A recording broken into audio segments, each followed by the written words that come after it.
The James Project is a local nonprofit addressing the foster care crisis in our county with resources to help community members consider how they can join the effort of helping every child have a safe and loving home. Executive Director of the James Project, Olivia Hayes, joins me. Olivia, glad to have you joining us today. Thanks so much for having us. Yes. Okay, the James Project does incredible work in our community. Let's talk a little bit about who you guys are and what you do.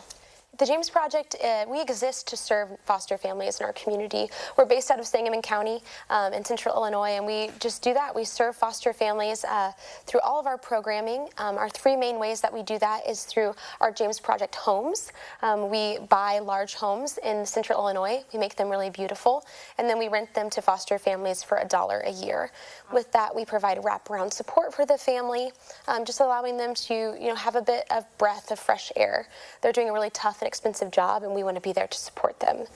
We also have another branch of our ministry that serves foster children all throughout Sangamon County, central Illinois.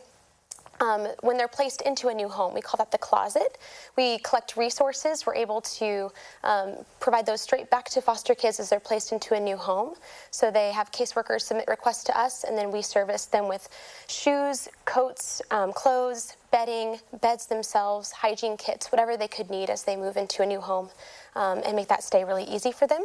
Yeah. And then we also have a branch where we recruit and mentor people as they're entering into the foster care process. Sometimes it's really difficult and hard to just know your next step, so we walk alongside them and provide mentorship. Well, clearly a very valuable resource for so many in our community doing very important work. How did the James Project come to be? The James Project was founded 12 years ago by a woman named Jan, and she is fantastic. She just had this longing in her heart to be able to help kids in need. She learned that one of the main issues that foster children face is being separated from their sibling groups, and she just wanted a place where they could stay together.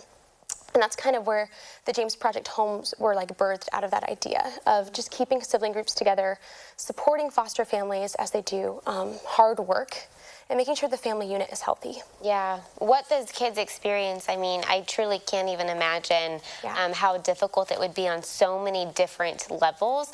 Can you give people a little bit of a perspective of what some of these kids endure?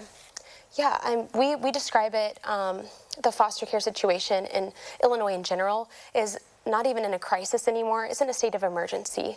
In Sangamon County alone, we have 625 kids in care. And you think with that you'd have kind of a matching amount of homes to support them. In Sangamon County, we have less than 200 foster homes that are licensed for kids to stay in. So when kids are unable to go to a safe and stable home, what happens to them is kind of the question that people ask. And a few things do happen. They often stay at DCFS offices in a place where they do not need to be, spending the night for multiple nights, weeks on end sometimes. With that, they're actually showering at truck stops, which you don't even anticipate or think about when you're thinking about staying at a public office building.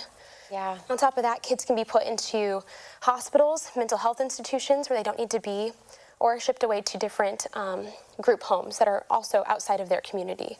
So they're taken away not only from their family, but also from the community that they grew up in.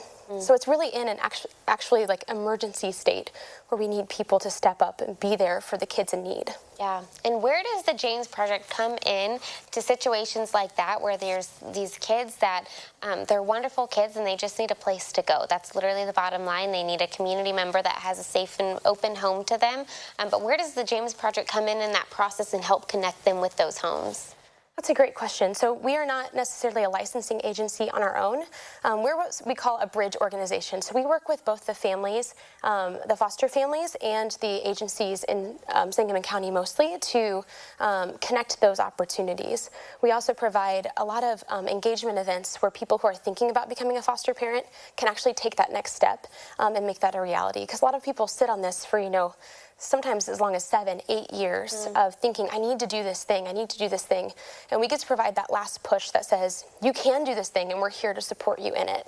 Yeah, now if someone is thinking hey, this has been on my heart and mind for a while now, I'm ready to start taking those next steps, but I need someone to kind of walk me through what this is going to look like. What are those next steps that they can take to maybe get in touch with you guys? That's a great question. So if you Google the James Project, you can get in touch with us right away through a contact form, through calling our office, through emailing us. We would love to just walk you through what those next steps are.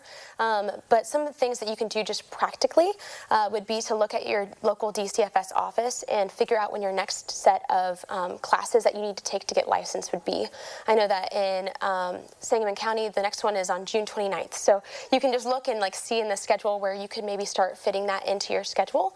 You could also just kind of help support the organizations in your community that are already serving and mentoring and providing support for foster families.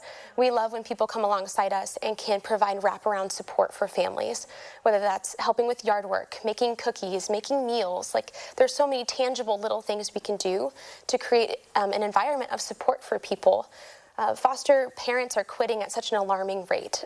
Foster parents will quit after 1 year. 50% of them will quit after 1 year.